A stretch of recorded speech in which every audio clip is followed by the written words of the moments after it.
A paz do Senhor Jesus, irmãos.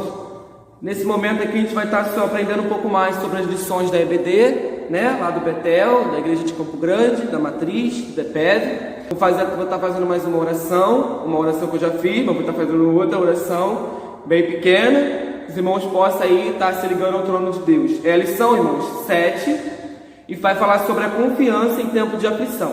E eu creio que em nome de Jesus vai dar tudo certo. Amantíssimo Deus e eterno Pai querido, Pai amado, nesse momento, Senhor Jesus, eu te peço, meu Deus, Senhor, toma, Pai amado, Pai, que na palma das tuas mãos, Espírito Santo, a tua palavra diz, meu Senhor, que tudo aquilo que a gente aplicar ao nosso coração, se for segundo a tua vontade, teu querer, e tu se faz presente, Espírito Santo. Então, em nome de Jesus, eu repreendo todo bloqueio, Pai amado, Pai querido, eu repreendo todo pensamento ao contrário, todo espírito que não te louva, todo espírito que não te adora, Pai amado, Pai querido, Pai, que tu possa se fazer presente, que a tua presença possa ser notória, Pai, por através, meu Senhor, das plataformas digitais, meu Senhor, teus filhos, aqui, Pai amado, Pai, que em nome de Jesus, ó Pai, seja juntamente comigo e com os teus filhos que estão vendo, meu Pai, através, meu Pai, de cada plataforma digital, do celular, Senhor, seja um notebook, seja um computador, seja, meu Pai, qualquer que alcançar, Senhor, esse vídeo, Pai, eu entrego na palma das tuas mãos. Ajuda-me, Pai, a ter o discernimento do céu, a ter a revelação do céu, para que a gente possa cada dia mais, ó Pai, estarmos juntos, ligados, unidos, ó Pai. É o que eu te peço, te agradeço em nome de Jesus. Amém. Aleluia, irmãos. Então vamos lá, vamos falar, irmãos, sobre o texto áureo, verdade aplicada, objetivo da lição. Vamos falar sobre os textos de referência, contexto histórico. Vamos falar sobre a oração que Davi faz, a confiança, que depois que vem, irmãos, a confiança em tempo de crise. Mas aqui, a revista em si, para quem sabe, essa daqui da Betel, quem ainda não viu, vai falar sobre Salmos, tá investido, mas vamos lá. Ele em si, irmãos, a lição 7 vai falar sobre confiança em tempos difíceis. Vamos tentar tirar todo o arredondamento e vamos todo esse arredondamento a gente vai tirar, vamos fazer bem simples, mas em nome de Jesus vai dar tudo certo. Vamos lá, texto áureo. Em Deus tenho posto a minha confiança, não temerei o que me possa fazer o homem. Lá em Salmos 56, 11. Verdade aplicada. Uma firme confiança no Senhor é resultado de uma experiência pessoal com Ele e fundamentada na palavra de Deus. Objetivo da lição: apresentar o contexto histórico do Salmo 56, ou observar os aspectos da oração que Davi apresenta a Deus e ensinar que devemos ter plena confiança no Senhor e principalmente em tempos de dificuldade, em tempos de crise. Então vamos lá, texto de referência, Salmo 56. Tem misericórdia de mim, ó Deus, porque o homem procura devorar e me oprime, pelejando todo dia. No dia em que eu temer, hei de confiar em ti. Em Deus louvarei a sua palavra. Em Deus pus a minha confiança e não temerei. Que me pode fazer a carne? Todos os dias torce as minhas palavras. Todos os seus pensamentos são contra mim para o mal. Ajuntam-se, esconde-se, espiam os meus passos, como aguardando a minha morte. Tu contaste as minhas vagueações. Põe as minhas lágrimas no teu odre. Não estão elas no teu livro? Lá em Salmo 56 está escrito sobre essa oração de Davi. Introdução. Os percalços fazem parte da vida cristã, mas não podemos ser paralisados por eles. O enfrentamento passa por uma firme confiança em Deus, que nos chamou para sermos seu povo e é poderoso para nos guardar até o fim. Contexto histórico. No Salmo 56, Davi expressa a situação complicada em que se encontrava. O medo em relação às circunstâncias que estava vivendo, marcada por ataques vorazes dos seus inimigos, o levou a um profundo diálogo com Deus. Ele expressa ao Senhor sua esperança, sua súplica e também, irmãos, os seus medos. Embora fosse acostumado às batalhas, Davi estava fugindo de Saul, que planejava matá-lo. Nessa fuga foi para Gate, cidade natal de Golias. Ele estava cercado, seja pelas ações de Saul, seja pelos prováveis ataques dos filisteus, a fim de vingar a morte de Golias, né? Depois que Davi mata Golias, os filisteus queriam vingar a morte daquele rei, né? Daquele guerreiro, né? Que era Golias, e procuram matar Davi. Então, tanto Saul como os guerreiros ali dos filisteus tentavam procurar e matar todo o tempo. Era uma perseguição, né, irmãos? E não é diferente de hoje em dia na nossa vida. Nós quando aplicamos o nosso coração em estar fazendo a obra do Senhor, em estar ali, seja de evangelizando, seja dentro de uma obra, seja de frente de uma obra, né, na igreja, que não somente na igreja, mas seja também em outros lugares, onde você for aplicar ao seu coração para estar fazendo a obra do Senhor, vai ter sempre, irmãos, um impedimento, vai ter sempre uma perseguição, mas em nome de Jesus, a vitória é certa. Aí fala sobre o cântico das mulheres. Após Davi derrotar o gigante Golias, as mulheres de Saul, né, vieram cantando. Na verdade, as mulheres vieram até Saul cantando. Saul feriu os seus milhares, porém Davi os seus 10 milhares. Ao ouvir aquela canção, Saul irou-se e passou a ter inveja de Davi. O espírito maligno apoderou-se dele e ele passou a perseguir Davi. Então, irmãos, ali que começa toda essa perseguição de Saul, né? Quando ele começa a colocar o seu coração para desejar, que ele querer colocar o desejo de querer se vingar ali sem motivo, irmãos, querer, né, se irar contra Davi sem motivo nenhum. Davi estava ali fazendo a vontade do Senhor.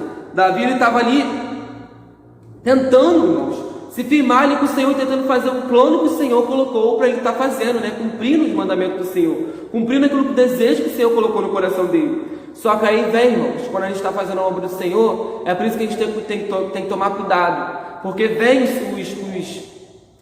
pessoas vangloriando, né? Igual as mulheres aqui, elas vêm gloriando, né? Cantando, poxa, Saul feriu os seus milhares, porém Davi os seus 10 milhares. E aí começa todo esse contexto de vingança, né? de inveja, não é nem vingança, de inveja que Saul começa a ter de Davi. E ele começa a perseguir Davi todo tempo, querendo matar Davi. As ações dos inimigos de Davi. Davi estava enfrentando diversos conflitos. Primeiro, Saul, tomado por inveja, planejava sistematicamente a morte dele. Este, para escapar, foge e procura abrigo entre os inimigos do povo de Deus. As agressões de seus inimigos eram sem trégua. Eles eram incansáveis. O Novo Testamento enfatiza as investidas das forças espirituais malignas que tentam destruir aqueles que estão em Cristo. Ou seja, a ênfase não é tanto quanto as pessoas, mas os espíritos que influenciam em causa e as pessoas. O exemplo disso, irmãos, está lá em Efésios 6, 10 até o 18, né? Vai falar sobre as ordens espirituais da maldade.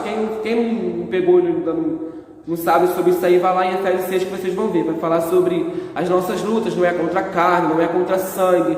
Ou seja, aquilo que a gente luta não é lutar contra o nosso irmão, não é lutar contra o nosso próximo. Nós temos que lutar contra os potestades, contra os principados, contra as ordens espirituais da maldade, né? E para isso Deus deu um escudo que fala sobre as armaduras de Deus. Uma guerra em glória, no tópico 1.3. A guerra arquitetada por Saul contra Davi era em glória, uma verdadeira caça à pulga, como bem descreve o próprio Davi. Saul organizou todo o seu aparato, seu exército com mais de 3.000 soldados para matar Davi, que estava acompanhado apenas de 600 soldados, né? Davi só estava acompanhado apenas de 600 homens, né? Soldados ali. Nessa atitude reprovável de Saul, podemos inferir as nossas vidas. Muitas vezes entramos em conflitos por pequenos problemas, tornando-se grandes, gastamos tempo, recursos, a fim de provarmos as nossas razões. Entramos em discussões intermináveis nas redes sociais, em decorrência desses assuntos irrisórios, que não contribuem para o nosso caráter. Um simples olhar diferente pode instaurar uma guerra. Uma pequena canção pode instaurar uma ira, né? Igual as mulheres. Uma pequena, irmãos, cançãozinha. Mas o inimigo, irmãos, às vezes ele usa palavras, ele pega palavras e ele reverte, né, aquelas palavras. E foi o que aconteceu. Uma pequena canção que as mulheres começaram a cantar, né? Eu acredito que elas não faziam por mal, irmãos. Mas, né, não sei. Eu acredito que elas não faziam por mal, né? Mas elas começam a vangloriar o nome de Davi, porque surge, imagina, irmãos, surge um pequeno, Davi era de pequena estatura, não era um homem, né, que aos olhos humanos, ele era apto para aquela situação de guerra, né, portanto que nem armadura ele usou. Então, imagina, irmãos, Davi mata, todo mundo tem medo, todo mundo de Israel tinha medo daquele gigante Golias. Aí vem Davi pequenininho e mata com o nome do Senhor, claro, né? E mata ali aquele gigante Golias. As mulheres começaram a falar, poxa, começaram a cantar, começaram a glorificar o nome de Davi, né? Começaram, poxa, Saul matou os seus milhares, mas Davi matou os seus 10 milhares, né? Porque ele matou um grande homem, né? Um grande filisteu. Então, uma pequena canção pode instaurar uma guerra, né? Pode instaurar um espírito de inveja, né? No coração das pessoas que não estão entendendo o propósito de Deus. Aí vai falar assim, mas não valorizamos, aqui vai falar assim, aumentamos o tamanho dos gigantes, mas não valorizamos os cachos de uvas. Vemos problemas em tudo, mas não vemos o agir de Deus. Isso é bem verdade, irmãos. Às vezes Deus está trabalhando na nossa vida, às vezes Deus está operando na nossa casa, está operando no nosso lar. Só que a nossa mente está tão focada nos problemas, a nossa mente está tão focada nas decepções, está tão focada nos problemas de casa, nas rotinas, nas preocupações, que a gente não olha, né? Aqui é um bom exemplo, quando dá aqui lá em Neemias 13, vai falar quando Moisés manda o Josué e os outros 11 soldados, que foram 12, se eu não me engano, que ele envia, para poder estar lá falando, para poder espiar a boa terra que o Senhor mandou. E era realmente, irmãos, era uma boa terra. Era a terra que mandava leite e mel, terra de cacho, né, de uvas, cachos que eles nunca viram antes. Só que eles não valorizaram aquele cacho de uva. Eles valorizaram o que? O tamanho dos gigantes. Eles olharam, poxa, aos nossos olhos, para eles eram como gafanhotos, né? Era um pouco gigante, eles temem. Os únicos que não temeram, que falam, não, o Senhor decretou, e é isso que a gente vai conseguir mesmo, porque se o Senhor falou, está falado. Foi quem? Josué e Caleb, né? Então nós temos que valorizar, saber valorizar os cachos de uvas. Temos nossas lutas, temos nossas pelejas, temos nossas guerras, mas nós também temos, irmãos, que saber valorizar os cachos de uva, né? Na nossa vida espiritual, na nossa vida do dia a dia, na nossa vida com o Espírito Santo, nós vamos ter alegria, mas nós também vamos ter momentos de tristeza. Mas mesmo nesse momento de tristeza, de angústia, de decepção, nós temos que saber valorizar a presença do Senhor. Nós temos que saber valorizar os cachos de uvas. Cacho de uva aqui, irmão, significa todo esse... Quando Paulo ele falava lá sobre para Deus tirar aquele espinho na carne, ninguém sabe o que era, mas nós podemos entender ele pelo contexto. Quando Paulo ora ao Senhor, ele ora, né? Ficava orando o tempo todo para Deus tirar aquele espinho na carne que ele tinha. Mas Deus falou, minha graça te basta, Paulo. Ou seja, tem um momento da nossa vida que só a graça do Senhor vai nos bastar. E nós temos que saber aceitar isso, né? Nós temos que saber aceitar, entender o propósito de Deus. Se você não entender, aceite, né, o propósito de Deus. E confie, porque a sua caminhada com Cristo não está no você ver, mas está no você crer. Porque a fé não é pelo aquilo que você vê, mas é pelo aquilo que você não vê, mas crê e sabe que vai acontecer. Isso é fé, né? Então vamos lá. A oração de Davi. É interessante observar os aspectos da oração que Davi apresentou a Deus diante das circunstâncias que estava enfrentando. Ao observarmos a oração de Davi, podemos extrair diversas lições a serem seguidas. O primeiro pedido de Davi foi o pedido de misericórdia. Davi pede a Deus que tenha misericórdia, pois pelejava contra ele diariamente. Há plena consciência do poder dos seus inimigos. O gigante agora era forte, voraz e persistente. A luta contra Golias e as feras enfrentadas no campo eram infames em relação à perseguição arquitetada por Saul e seu exército, e aos riscos encontrados quando se refugiou em Gate e esteve na presença do rei Aquis. Em Cristo Jesus, fomos feitos filhos de Deus, o qual também é chamado de Pai das Misericórdias. Misericórdia é uma das mais marcantes características de Deus, presente na Bíblia. Junto ao trono da graça alcançamos misericórdia, lá em Hebreus 4,16. Irmãos, aqui, quando fala sobre aqui, eu não vou ler, mas já vou deixar aqui claro.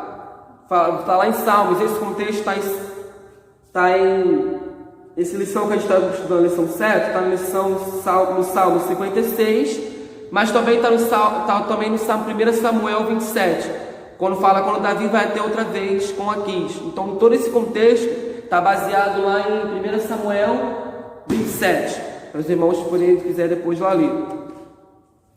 Então vamos dar prosseguidade. Aí ele fala assim, nessa parte aqui: a luta contra Golias e as feras enfrentadas no campo eram infames em relação à perseguição arquitetada por Saul e seu exército. Ou seja, quando Davi matou Golias, né, ali para ele, vamos dizer que não foi fácil, mas o nome do Senhor ele usou, foi com o nome do Senhor, né? E ele conseguiu derrotar com aquelas fundas, com aquela pedrinha. Ele derrotou na testa do gigante, cortou a cabeça do gigante. E aqui vai dizer que todo aquele momento, né, de vitória que ele teve contra o rei Golias era infame em relação às perseguições aqui tentadas por Saul e seu exército, aos riscos encontrados quando se refugiou em Gate. Ou seja, Davi ele ficou com medo, irmãos, né? Um grande homem de Deus, ele era um homem de Deus, Davi, embora também errou, embora também pecou, mas era um grande homem do Senhor Jesus, né, de Deus, fazia vantagem do Senhor, só que ele também teve esse momento de medo. Porque Saul todo o tempo ele ficou perseguindo, sem motivo algum, né? Sem motivo nenhum, perseguiu todo o tempo Davi. E Davi ele ficou com medo de acontecer alguma tragédia, acontecer alguma coisa aqui com ele, né? Ficou com medo, irmãos. A gente também tem medo, né? Nossa vida espiritual, a gente também tem medo, a gente também passa por momentos de dificuldade. Então, é normal a gente ter medo. Só que ele foi para essa terra, vou voltar aqui na passagem, lá em 1 Samuel 27, e ele foi se refugiar no povo inimigo de Deus. Era lá nos filisteus, ele se refugiou na tribo dos filisteus. Então, irmãos, ele foi tentar arrumar uma solução, ele fugiu da batalha. E não é isso que o Senhor quer que a gente faça. O Senhor quer que a gente enfrente as guerras. Porque se todo tempo, irmãos, você ficar fugindo, vai ter uma hora que o próprio Senhor vai deixar você passar ali para você encarar aquela guerra, para você encarar mesmo aquela batalha, aquela luta, né? E fala assim: levas em conta a peregrinação. Davi está clamando por socorro para escapar da morte. Precisou percorrer um caminho. Esta peregrinação foi marcada por lágrimas, né? Ou seja, Davi ele ficou todo tempo fugindo de Saul. Ele fugia para lá, fugia para cá, foi para a terra dos filisteus. Então aquilo ali foi para ele lágrimas, né? Foi choro, foi lutas. É igual a palavra do Senhor vai dizer, né? O choro pode durar uma noite, mas a alegria ela vem pelo amanhã. E é o que Davi fala, né? Estas peregrinações, ele orando para o Senhor, ele fala: estas peregrinações foram marcadas por choro, foi marcada por lágrimas, né? Lá Salmo 56:8. O salmista expressa que tem certeza de que Deus sabe de sua aflição e dificuldade, assim como de seu contínuo cuidado, interesses e expressões. Contaste, põe no odre, estão no teu livro. São os versículos que Davi fala, né? Ou seja, lá em Salmos 39 vai falar que antes que você estivesse formado no ventre da sua mãe, Deus já conhecia teus pensamentos. Antes de você aplicar o desejo também em orar, Deus ele já sabe teus pensamentos. Então tudo que ele está passando, irmãos, e que eu estou passando, Deus ele sabe, Deus ele sonda a nossa mente, Deus ele sonda o nosso coração. Lá em Salmo 139 vai falar sobre isso. Aí Davi ora falando com o Senhor: faça a tua justiça. Davi indigna ao Senhor se os seus inimigos escapariam. Davi indaga ao Senhor se os seus inimigos escapariam. Davi estava enfrentando tal situação em decorrência de ter exercido o seu chamado. Essa parte aqui é muito interessante, irmãos, quando vai falar que tudo que Davi estava passando, tudo que Davi estava experimentando, não era nada mais, nada menos que em decorrência ao seu chamado, né? Aquilo que ele obedeceu o chamado do Senhor e ele começou a passar por isso. Ou seja, tudo que você está passando, não sei o que você está passando nesse momento, se é uma decepção, se é uma angústia, uma aflição, né? Não sei o que você está enfrentando, se é uma depressão, se é ansiedade, se é síndrome do pânico. Não sei, irmão, mas o Senhor sabe. Então, às vezes, tudo isso que você está passando, irmãos, é decorrência do seu chamado, é decorrência daquilo que você aplicou o seu coração para fazer. Ou seja, é decorrência daquilo que somente você falou, você só aceitou o chamado que o Senhor te deu. E a gente passa por isso, e às vezes a gente não entende: Senhor, eu só aceitei o seu chamado, eu só aceitei isso, eu estou passando por tudo isso, esse momento que eu estou passando, Senhor, né? Essa mente, a gente indaga o Senhor às vezes por isso. Então, irmãos, não se preocupe, né? Não é algo para a gente muitas das vezes sair jogando, chutar o balde, jogar, né? Tudo aquilo que o Senhor te deu, tudo aquilo que o Senhor experimentou, te deu na tua mão para você fazer, não jogue fora, né? Espere, confia em Deus, mesmo com medo, mesmo com as suas lutas, mas confia em Deus. Aí aqui vamos lá, vamos continuar. Vamos para o tópico 3. Confiança em tempo de crise. Ao escrever este salmo, Davi demonstrou atitudes que relevam a confiança no Senhor em tempos difíceis. A confiança é pressuposto da oração. Ao dobrar os joelhos diante da face de Deus, é preciso fazê-lo com fé, tendo certeza do agir de Deus. A experiência de Davi alimenta a nossa confiança no Senhor, né? Aqui está dizendo que toda essa experiência que Davi ora ao Senhor é para a gente aplicar no nosso coração, para a gente botar, vamos dizer assim, é para a gente servir de exemplo, né? Essa oração que Davi fez com o Senhor. Porque no Antigo Testamento, irmãos, a Bíblia vai dizer, eu vou colocar aqui no vídeo, mas agora não vem à minha mente, a Bíblia vai falar que tudo que está no Antigo Testamento, toda aquela passagem lá de Moisés, é um simbolismo para a gente nos dias de hoje, para a gente poder aplicar tudo aquilo que foi no Antigo Testamento, para a gente aplicar nos dias de hoje, né? Eu vou deixar aí no vídeo essa passagem. Louvar a palavra de Deus, louvou a palavra de Deus. O salmista declara que em Deus louvaria sua palavra. O termo é sinônimo de gloriar-se na palavra do Senhor. Por mais difícil que fosse o momento em que estava passando, ele sabia da fidelidade do Senhor no cumprimento das suas promessas. Davi estava enfrentando um paradoxo. De um lado, as ameaças e os planos dos seus inimigos para matá-lo, do outro, as promessas de Deus. Ou seja, é preciso fazer uma escolha, entregar-se à desesperança ou confiar na palavra de Deus. Davi prefere dar valor à palavra de Deus, demonstrando reconhecer as promessas do Senhor. É preciso conhecer e dar valor à palavra de Deus. Aqui, quando eu entendo, irmãos, quando Davi, não era, na minha visão, não era do propósito do Senhor ele fugir, mas já que ele fugiu, mas ele também, ali naquela fuga, acredito que depois ele ora ao Senhor, e ele fala que verdadeiramente ele toma consciência, e ele faz essa oração ao Senhor. Por mais por tudo aquilo que Davi estava passando, todo aquele desespero, medo, acredito que às vezes ansiedade, depressão, que ele passou por alguns momentos de tristeza também, Então, mas ele confia no Senhor, ele ora ao Senhor, ele pede ao Senhor, ele sabe a quem buscar. Então, em momentos de lutas, em momentos de desespero, saiba a quem você buscar. Busca o Senhor Jesus, porque só Ele, irmãos, só Ele pode tirar o nosso vazio, só Ele que nos consola, é só a graça do Senhor que nos invade, Só a graça do Senhor que pode nos tirar o nosso vazio existencial, que é na alma. Aí 3:2. O medo não prevalece diante o medo não prevalece diante da confiança. Essa parte aqui, irmãos, é a parte que eu mais achei interessante sobre essa lição, sobre essa lição 7. Vamos ler. O salmista declara: no dia em que eu temer, hei de confiar em ti. Há uma relação dinâmica entre o medo e a confiança.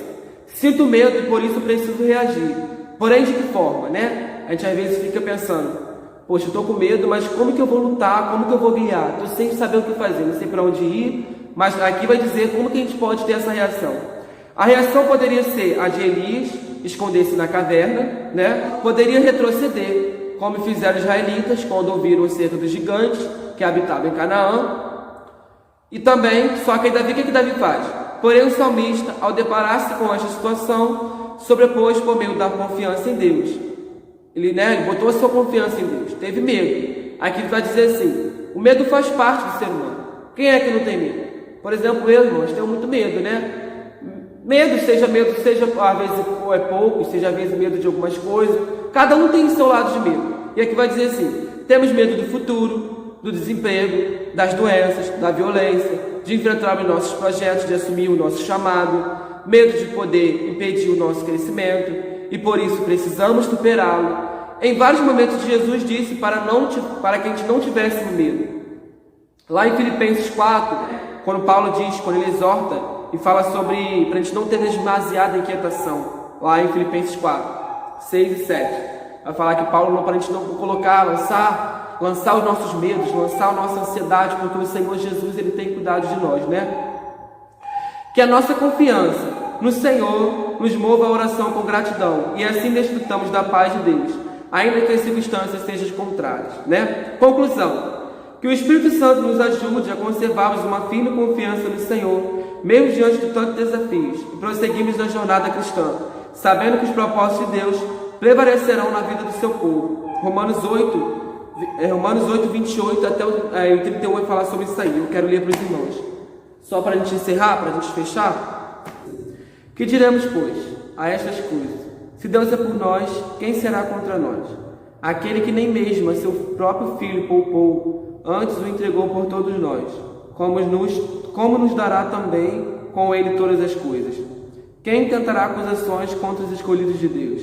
É Deus quem os justifica. Quem os condenará? Pois é Cristo quem morreu, ou antes, quem ressuscitou dentre os mortos, ou qual estará à direita de Deus, e também intercede por nós. Quem nos separará do amor de Cristo? A tribulação, ou a angústia, ou a perseguição, ou a fome, ou a nudez, ou o perigo, ou a espada?